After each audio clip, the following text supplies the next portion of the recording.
Lo hacemos con Enrique Dans, es profesor de Tecnologías de la Información en el IE Business School. Enrique, muy buenas, gracias por acompañarnos.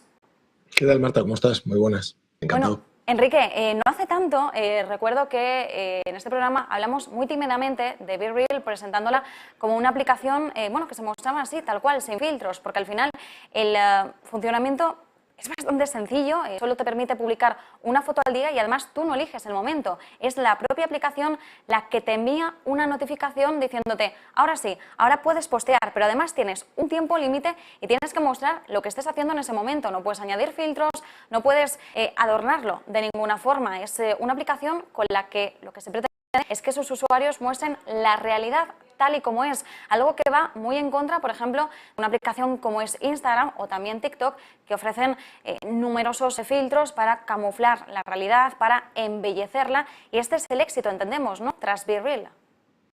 Sí, realmente es eso, es un poco el reflejo de la generación Z ante toda la falsedad que se genera y el impostaje que se genera en aplicaciones como Instagram, ¿no? En la que si no te ves bien te pones 15 filtros, etcétera. Aquí es un poco lo que comentas, ¿no? O sea, en BeReal la gracia es que lo que acabas viendo es una cosa de este tipo, ¿no? Una cosa en la cual tienes la cámara de tu móvil y la cámara frontal haciéndote la foto a ti. Que claro, cuando estás haciendo una foto, la cámara frontal no suele mostrarte muy bien. Tienes la cámara demasiado cerca, el móvil demasiado cerca, suele salir pues eso. Entonces no es el resultado más, digamos, más coqueto, ¿no? Pero es muy real. Este eres tú y esto es lo que estás viendo, ¿no? Real. Entonces, si lo pensamos, ¿qué ocurre? Pues que está empezando a crecer. Y si Mark Zuckerberg sabe una cosa, si Facebook o ahora Meta sabe una cosa clara, es que el mundo de las redes sociales, si no estás atento a la que salta, te pueden robar el puesto, ¿no? Y eso es algo que lo tiene clarísimo y que lo ha demostrado en un montón de ocasiones, ¿no?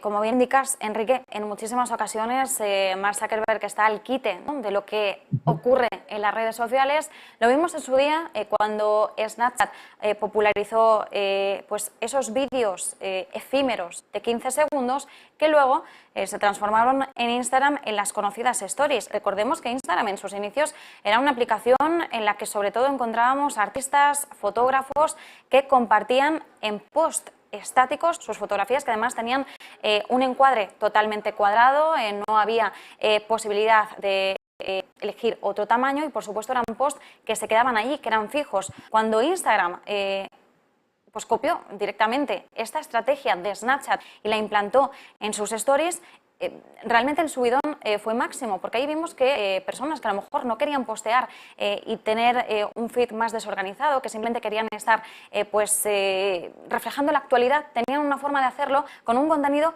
que desaparecía. Entonces daba igual cómo publicaras las stories, qué estética tuvieran, porque no es lo mismo tener un feed de Instagram totalmente ordenado, ¿no?, que sea visualmente atractivo, que hacerlo, por ejemplo, con las stories. Tenías mucha más flexibilidad. Y luego hemos visto, por supuesto, cómo también Zuckerberg ha imitado el modelo de TikTok, en este caso con vídeos algo más extensos, pero además fuera de las stories. Es otra forma de mantener a la audiencia enganchada, porque todos sabemos, y lo comprobamos durante la pandemia, cómo TikTok realmente se convertía casi en una droga, ¿no? El ir deslizando y tener contenido interminable, además de una forma muy dinámica, hizo que la gente pasara más tiempo en la aplicación. Y eso es lo que busca Mark Zuckerberg con todas estas novedades que implanta en Instagram, que la gente pase el mayor tiempo posible en su red social. Es más, con el último cambio de algoritmo en Instagram también vimos cómo ahora mismo la prioridad se le está dando a aquellos usuarios que publican más Reels. Son los que obtienen más visualizaciones, son los que están ganando más suscriptores, porque gracias a los Reels la gente permanece más tiempo. Y estamos viendo, por tanto, cómo Zuckerberg va copiando las ideas de competidores que podrían hacerle sombra. Con TikTok, sin embargo, Enrique no ha conseguido del todo vencer la plataforma, porque aunque haya conseguido imitar lo que sucede en TikTok a través de los Reels, TikTok sigue siendo una aplicación de mucho peso y sobre todo en la generación Z. ¿Cuál es el motivo por el que no ha conseguido hacer lo que sí consiguió en su día con Snapchat al imitar las stories? Porque es una estrategia muy difícil. O sea, realmente la estrategia de copia empezó mucho antes. Fíjate, o sea, si remontamos a los orígenes del tecnopop, poco menos, aquí tienes una aplicación que a lo mejor algunos recuerdan, pero es muy antigua, en la cual hacíamos check-in en sitios, en la cual íbamos tal. Esto le gustó mucho, la vio crecer Mark Zuckerberg, ¿y qué hizo? Copiarla y sacar una aplicación que se llamaba el check-in de Facebook. Y además, fíjate que para más gracia, la aplicación que copiaba se llamaba Foursquare, y mira el logo, aquí al lado de mi oreja, lo verás, ¿no? El logo que utilizó Mark Zuckerberg para copiarla. ¿Qué ves ahí? ¿No? Un square, un cuadrado, y un four, un número 4, Foursquare. O sea, eso ya era recochineo total, ¿no? Con Instagram pasó exactamente lo mismo. Intentó copiarla, no lo vio claro, ¿y qué hizo? La compró. Puso $1 millón encima de la mesa y $1.000 millones encima de la mesa y la compró directamente. Con Snapchat lo que has comentado es totalmente cierto, pero no es la historia completa. Los perdedores no pasan a la historia. Cuando Snapchat empezó a crecer, ¿qué ocurrió? Pues que el primer intento que hizo Mark Zuckerberg de copiarla se llamaba Facebook Poke. Y Poke era exactamente eso, mantén el dedito en la pantalla hasta que termine el tiempo y entonces envías tu historia a alguien y se borra después, ¿no? No funcionó, por eso no nos acordamos de ello. Lo volvió a intentar con una cosa que se llamaba Slingshot, que nadie se acuerda porque efectivamente tampoco funcionó. Lo intentó en Francia, utilizando Facebook Messenger para lanzar mensajes que desaparecían. Lo volvió a intentar una cuarta vez, ¿no? En otra prueba que tampoco funcionó hasta que finalmente decidió probarlo, eso sí, ¿no? Probarlo dentro de Instagram. Instagram estaba creciendo muchísimo y fue cuando funcionó, ¿no? Entonces, ¿qué ocurre ahora? Que a la hora de intentar copiar algo muy potente como TikTok, primero lo intentó con una cosa que se llamaba Facebook Lasso, que a lo mejor seguramente todavía puede que alguno recuerde, y era una aplicación propia, y no funcionó, y ahora lo está intentando, pues eso, con los Reels, dándole mucha potencia a través de una plataforma pues eso, intrínsecamente fuerte como es Instagram. Pero no es una garantía de que funcione, ¿no? Entonces ahí estamos, o sea, lo que vemos es que es una auténtica obsesión para este hombre no perder la comba de lo que va sucediendo en el mundo del social media. Bueno, Enrique, muy interesante porque efectivamente de los que has nombrado, yo la única que recuerdo es Facebook Lasso, pero Slingshot no la recordaba, Facebook Poke tampoco la recordaba para nada. Entonces, bueno, está muy bien tener ese marco porque vemos, por tanto, todos los intentos fallidos de Facebook antes de dar con la tecla. Bueno, de Facebook, matriz Meta, de Mark Zuckerberg, en otras salas. No sé si podríamos resumirlo en que cuando esto se implanta en Instagram es cuando realmente tiene éxito. Quizás la fórmula de Facebook no está pasando tanto, o de Mark Zuckerberg no está pasando tanto por conseguir crear apps paralelas que imiten los movimientos de competidores, sino al final integrarla en la aplicación que en su día fue una adquisición. Recordemos, Instagram no es idea original de Zuckerberg, fue una adquisición muy buena, al igual que ocurrió con WhatsApp. Si me equivoco con cualquier cosa, me corriges, pero bueno, yo creo que la podríamos calificar objetivamente como una adquisición positiva. Entonces, al final, todo pasa porque si se implanta en Instagram, no sé si lo podemos simplificar tanto, si se implanta en Instagram acaba teniendo éxito. ¿Está la fortaleza de la aplicación Instagram por sí sola?